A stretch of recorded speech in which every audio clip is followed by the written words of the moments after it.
Like I said, this sermon series, I had it all in a perfect order, and then I wanted to set it up so that we had interviews, because the sermon series is all about personal calling. And what better way to talk about personal calling than hearing from persons about their callings to get us into that mode. So in scheduling that, my perfect order of things got a little out of whack, but I was okay with it. And then that thing happened, and we've all fallen apart, and so it's now all out of place. So as we go on with this sermon series, next week is going to be part 2, but this week is the prequel. The week after that's probably part 4 or 5. It's all going to be out of whack, but we'll get through it. And maybe after everything's done and said, we'll have some fun with it after all. It'll make more sense when we're done. But this is the prequel, and in looking at this sermon series, this is Back to the Future, the prequel. So Mike said that what I needed to do was say that today is forward to the past, or sideways to the present, or I don't know, something about, figuring it out. But the point is, we're all coming back from our summer breaks. Some of us are coming back to school, whether it's teaching, whether it's learning. Some of us are going back to work after vacation time. We're all getting back into the grind of things. That thing that we all dread happening is now happening, whether we want it to or not. So this is our chance to get back to the grind of things. But we want to focus as well on not just getting into the grind, not just going through that machine all over again, but keeping our eyes on the future and what God's got in store for us, and never letting go of what that is. So that's the idea of the Back to the Future. Now I'll drop it and move on with life. This week is going to be all about Peter. Every week we're going to follow an individual through. In Bible study circles, we call it character studies. In acting circles, that sort of thing. This is a character study, so to speak, rather than just a normal, let's open our Bibles and turn to. So with that said, let's open our Bibles and turn to Matthew chapter 4.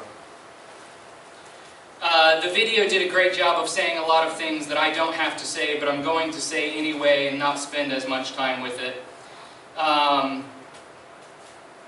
In Matthew chapter 4, we see for the first time Peter and Jesus coming together, and that for the first time Jesus is calling Peter. This is where it all starts, and this is where it all starts with us in our lives. There is a moment that we will approach, that we will get to, that maybe we're going through the grind of our everyday life. We're out on that boat, we smell dirty and gross like fish.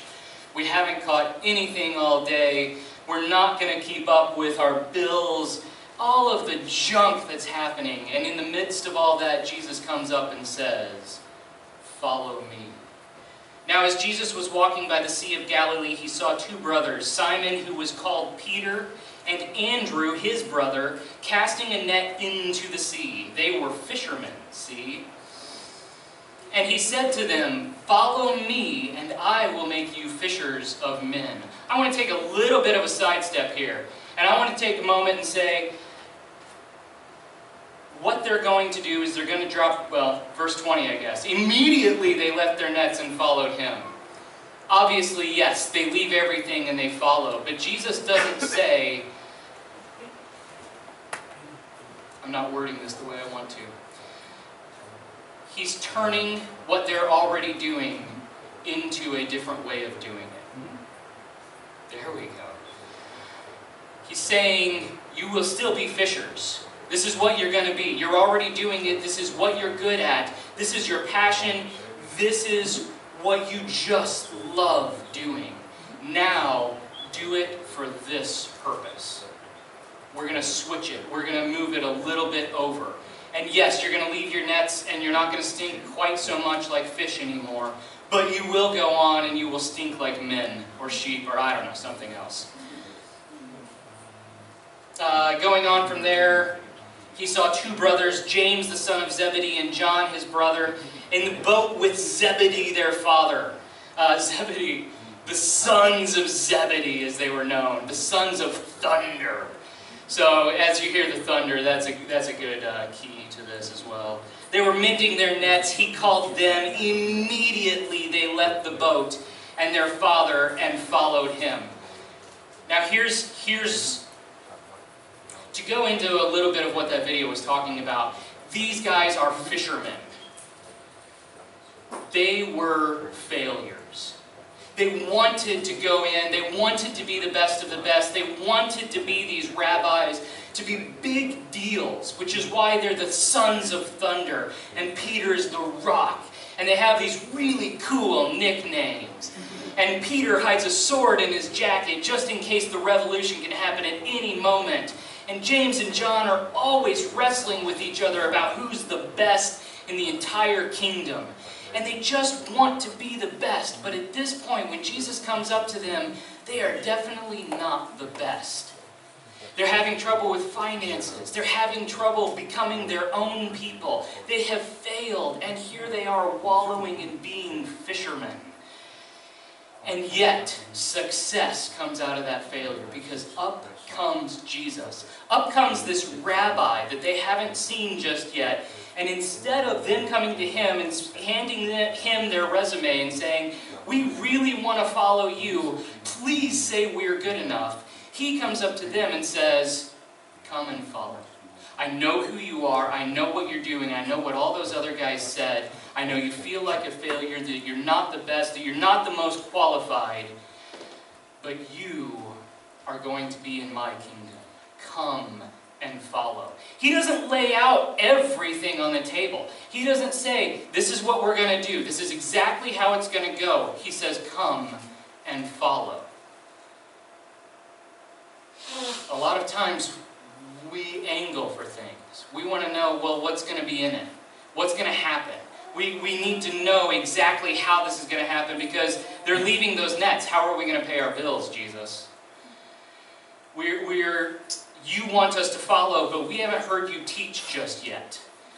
We don't know if you're good enough for us to follow. We don't know if our lives are going to be better by us following. None of that matters. You're faced simply with Jesus standing in front of you saying, "Come and follow." And this is the introduction. This is where it all comes. And immediately they are successes. That failure turns into success. And Jesus invites them, and they come, and they follow. And the rest is history, as they say. But we'll go through it a little bit more. We're going to skip ahead to something else that he talked about. Matthew chapter 14.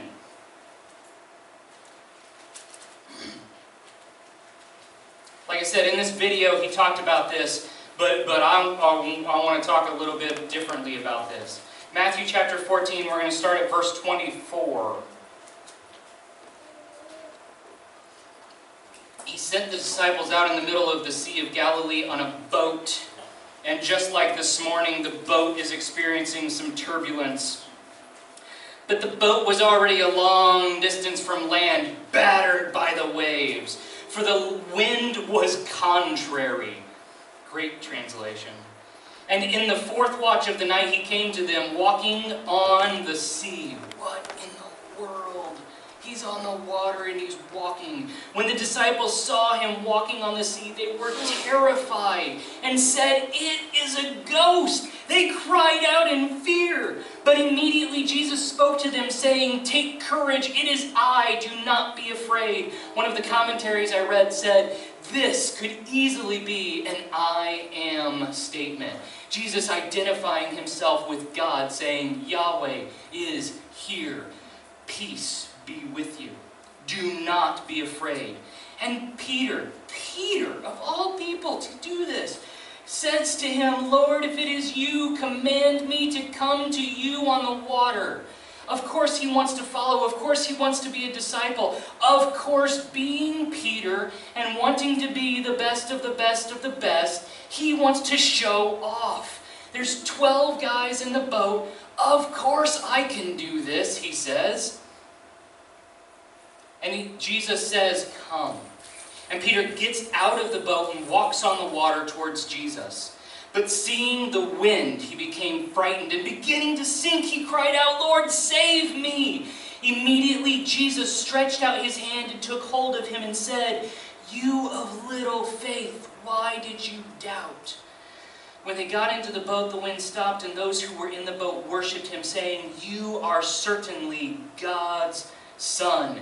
Peter starts everything off with doing the right thing. He starts with success. He started as a failure, he experiences success, and now he's in success again. And he gets out onto that water, and he follows, and he does the right thing. But something different is happening here. He's not waiting for Jesus to say, come follow me. He's desperate for Jesus to call him. He's sitting there saying, I'm in the middle of the storm. I'm in the middle of this turbulent sea. I'm in the middle of all these hard times. I can't see 5 feet in front of me, and I think you're a ghost. Please, Jesus, tell me to follow you. Have you ever felt that way? Man, life gets rough. And those winds will blow and the storms will come. And we can't see Jesus 5 feet in front of us. We can't feel him there, but he is there. And we sit there and we stay there and we cry out, please call me to follow. How many times have you felt lost? And Jesus is still always there. And Jesus' response is simply, once again, come. Follow me. It's okay. Get your feet out of the boat. Step out on that water. You can do it. Because I will give you the power to do it. I know you're scared. I know there's trouble going on. But you will be able to do it. And Peter gets out of the boat. And he walks out on that water, and he actually walks on the water. You cannot forget that. You cannot leave that aside. What an amazing moment of success for Peter to take those few steps on the water. And then distractions come all over again, and he gets worried, and it just happens all over again, and failure. And he starts sinking again, and he starts to lose it entirely. So once again he cries out, Lord, save me. And he does. And then the next moment, you of little faith, how small, what must Peter feel? Can you imagine being one of the 11 in the boat at that moment? Because that's where I find myself in the story. I'm I don't know, Andrew over in the corner that we never hear anything from, saying, Peter, what are you doing? Get back in the boat. You can't walk on that water. That's Jesus. You are not Jesus. I would not have the faith to step out on that water in the first place. I would not have that faith. I would struggle with the faith.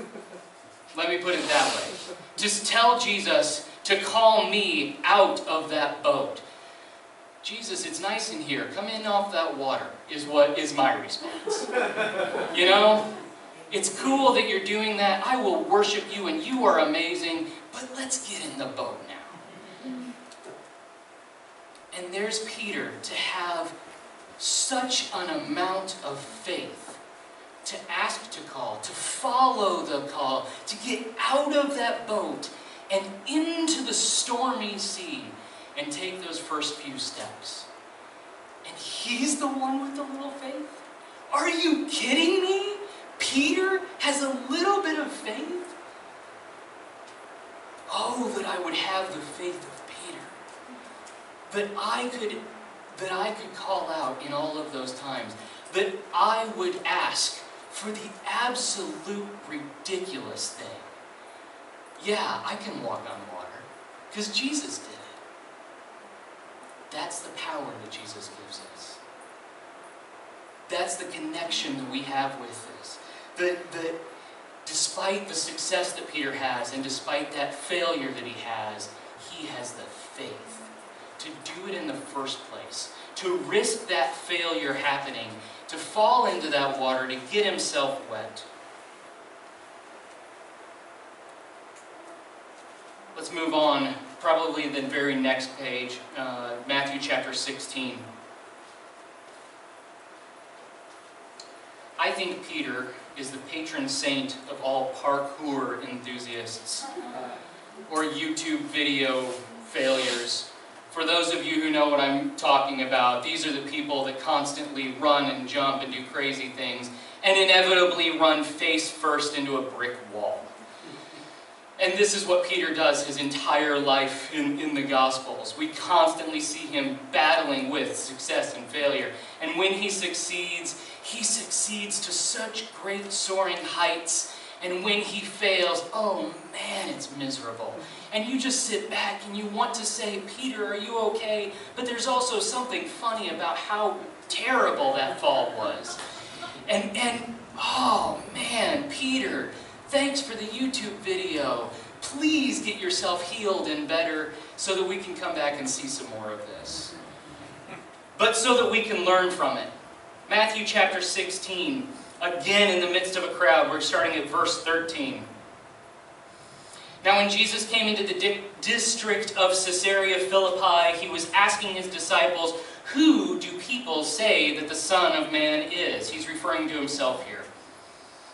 And they said, some say John the Baptist, and others Elijah, but still others Jeremiah or one of the prophets. He says to them, but who do you say I am? He's looking for identification. Simon Peter jumps up in the midst of everyone and answers, you are the Christ, the Son of the living God. What an amazing statement. You are the Messiah. Now there's an element of this that Peter's saying, I know I picked the right guy. Because everybody's looking around for the Messiah and everybody's hoping to find the right guy to follow and be a part of their regime. But there's an element of this that Peter is absolutely spot on and knows what he's saying. You, Jesus, are the anointed one. I know it. I've seen it. You're the Son of the living God. This all starts with confession. Do you accept Jesus as your personal Lord and Savior? This is that moment that's happening here. And Jesus responds, blessed are you, Simon Bar-Jonah. He got it right. And it's not just about getting it right. This is a profound moment that Peter is confessing exactly who Jesus is and what Jesus means to Peter. And this blessing is not just this random act of glorious rejoicing. It's a very, very formal moment. For us, with our background, it might be easier to understand this as a knighting ceremony. This is Jesus, back in the Old Testament, blessing, pouring out this special favor on Peter for who he is and what he's going to do.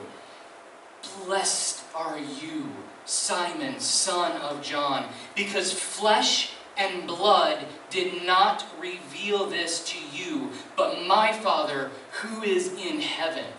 You, Peter, have a special connection. You understand, you get it. You know that I am the Messiah, that I am God's Son, and that I am here for you, for your salvation.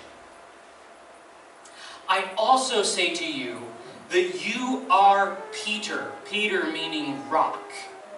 And upon this rock I will build my church, and the gates of Hades will not overpower it. I will give you the keys of the kingdom of heaven. Whatever you bind on earth shall have been bound in heaven, and whatever you loose on earth shall have been loosed in heaven. Success! Peter wins! He finally gets it. He's there. He now is the knight of Jesus. He's in that inner circle. He's the right-hand man, the advisor to Jesus. He got the answer right. Yes! I did it, says Peter. I win! This is the moment at which we connect with Peter most intimately. Because this is the moment in which he says, I will build my church on you. And all of these blessings come through Peter, come through Jesus, into us as his church. This is where we identify with this. That we share in this blessing. That we have the keys to the kingdom of heaven. Don't stay in that boat. Do something ridiculous. You have the keys to the kingdom of heaven. And I want to make another side note over here. This is something that doesn't have a whole lot of bearing except for more and more and more boldness. He says, the gates of Hades will not overpower it. What do gates do? Gates don't attack. Gates sit there. Not only do we have the keys to the kingdom of heaven, but we take this and we talk about cities on hills, and we work on building our churches, and we work on anchoring down and staking our own plot and hoping that the attacks that come at us will not destroy us. That's not what Jesus is saying here. Jesus is saying, you have the power, the ability, the authority to be bold enough to go out there and to attack hell itself. Those gates are sitting there waiting for you to tear them down. They're not going to come at you and attack you. You're going to go at them and attack and overpower them. They will not keep you out. Once again, more boldness. More success. Peter has made this inner circle. Let's go on to verse 21.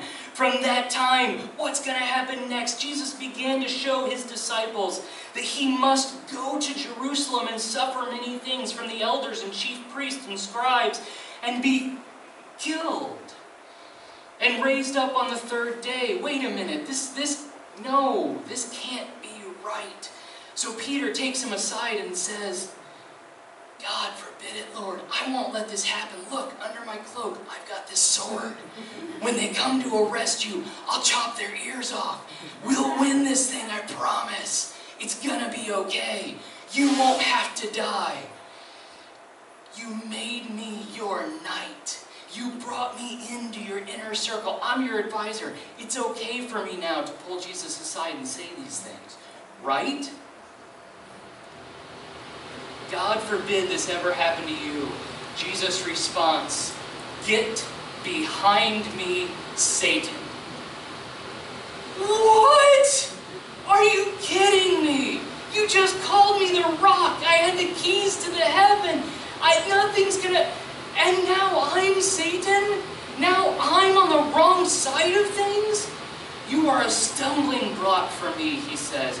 You are not setting your mind on God's interests, but on man's. You're so worried about the political things that are happening in this world.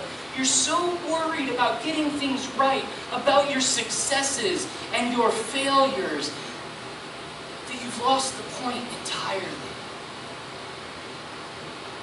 That even though it looks like defeat is going to happen, it looks like these terrible things are going to come, you must embrace me. You must embrace this. Throw aside your successes. Throw aside your failures. Forget about that. Embrace Jesus. And follow him throughout more ridiculous situations. Through death itself. Through the storms and the seas. Peter takes this and his whole world is rocked. He is the rock and now he is rocked. Whoops. What terrible things to happen. So once again, he face plants right into a brick wall. And he does this over and over and over again. And I don't know about you, but I can identify with that. I can identify with all those successes and all those failures. And every time I feel like I'm finally getting somewhere, I trip and I fall and I wind up way back behind where I started in the first place. And it's just one thing after another. And the key to getting out of that cycle is in John chapter 21. This is the last time that Simon and that Peter and Jesus have a conversation together like this. Everything comes full circle for this. And I know I've preached about it before, but it's just an amazing moment, especially as we're trying to understand what it means to follow Jesus and to be called in the first place. In John chapter 21, Jesus has died, and he has come back to life. And Peter has done some incredibly stupid things in the process. He chopped off a guy's ear, only to find out that he shouldn't have done it in the first place. He denied Jesus. Ouch. Lots of successes, but lots of failures as well. And in this section, this is the point at which, probably in your Bible, there's even a heading that may say the reinstatement or reaffirmation of Peter. And that's how we like to look at this. He's starting once again on the seashore as a failure. He's gone out fishing, and here he is sitting with Jesus in verse 15. When they finished breakfast, Jesus says to Peter, "Simon, son of John, do you love me more than these?" He said to him, "Yes, Lord, you know that I love you." He said to him, "Tend my lambs." Jesus said to him a second time, "Simon, son of John, do you love me?" And Peter says to Jesus, "Yes, Lord, you know that I love you." Jesus says to Peter, "Shepherd my sheep." Jesus says to Peter a third time, "Simon, son of John, do you love me?" Peter was grieved, because he said to him the third time, "Do you love me?" And he said to him, "Lord, you know all things. You know that I love you." Jesus says, "Tend my sheep." What's happening here is, yes, it's a reaffirmation of Peter. It's Peter has gotten astray. He's gone back to his old ways. He's out fishing for fish once again. And Jesus never ever called him to fish for fish. He called him to fish for men. He called him to do what he's best at in a totally different way. And here he is reinstating him. Here he is saying, it's going to be okay. If you love me, then go do this. Change what you're doing. Do it differently. Verse 18, "Truly, truly, I say to you, when you were younger, you used to gird yourself and walk wherever you wished. But when you grow old, you will stretch out your hands, and someone else will gird you and bring you where you do not wish to go." Now he said this, signifying by what kind of death he would glorify God. When he had spoken this, he said to him, "Follow me."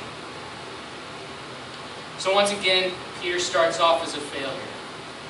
And here we see Jesus reinstating him, and there's success. And then Jesus throws all of that out the window. Says this isn't about successes. This isn't about failures. You keep notching your belt, and you're missing the point. He says this is about following me. You're gonna fail. It's gonna happen. You're gonna face plant into those brick walls. You're going to experience those storms and get so sunken that you don't understand how you're ever gonna get out. You're gonna succeed. You're gonna see things happen that you never imagined happening. You're gonna help people that you never imagined you would help. You're gonna be that rock. You're gonna be a part of something bigger than you could ever be before. You're going to experience successes and failures. This isn't a scale. Jesus says, "Follow me." That's what this is about. This is about embracing you. This is about having faith. No matter how big or how small, you have that faith to continue to follow. This is about following Jesus. In the next few verses, Peter gets distracted all over again. Turning around, saw the disciple whom Jesus loved following them, and the one who had leaned back on his bosom at the supper and said, "Lord, who is this one who betrays?" Who is this one who betrays you? So Peter, seeing him, said, "Jesus, Lord, and what about this man?" Jesus said to him, "If I want him to remain until I come, what is that to you? You follow me." Peter gets distracted once again. There's this moment of distraction and maybe failure, and he's teetering on the edge, and Jesus pulls him right back and says, "No, Peter, just follow me." You were part of the JV. You were part of the B team. You were a failure. You weren't the best of the best of the best. I didn't pick you because you were a failure. I picked you because I saw you for who you were. Because I love you. You don't have to have it all together. You don't have to have everything figured out. Jesus doesn't have prerequisites set in place for following him. You don't have to understand what it is that you're going to be following. You don't have to look at this and say, well, if that's the 5-year plan, then yeah, I think I can be a part of that. This isn't about successes. This isn't about failures. This is about being called to follow. And that's what Peter's life teaches us. There's a lot more to Peter's life. There's a lot of successes, there's a lot of failures, there's a lot of things that we can learn from with Peter. He goes on to succeed and he goes on to fail. But as he goes on, he follows and he follows and he follows. God is calling us not to success. He's not calling us to failure. He's calling us to follow. Will you follow Jesus today? As we sing our last song, I want to make this space open. There's a space in the back that's set aside specifically for a closed-in area for prayer. Please come forward and pray with me if you need to, because all of this starts with that confession. All of this starts with Peter sitting in the midst of Jesus asking, "Who do you think I am?" And Peter saying, "You are my Messiah. You are the one who has come to save me from all of those sins, from all of those failures that I have. You are the one who has come to wipe the slate clean, so that I can have my faith in you, so that I can embrace you, so that I can follow you." If you need a moment to come and to confess, please take that moment. If you need a moment to reorient, to reassess, to get, I'm sorry, back to the future. I said I'm sorry. To get back to what God was calling you to in the first place, take that moment. If you need somebody to pray with, I will be here for prayer. The mics will be playing guitar, I guess. Ken's back there. Sarah's up here. We're all here and ready. But take this moment before we get too far down those roads and answer that question. Experience that moment with Jesus, sitting by the seashore. Whether you know you've succeeded and you're on that ultimate high, whether you feel like you failed and there's no way out, Jesus wants you. Don't wait until you've got it figured out. Follow today. Let's pray.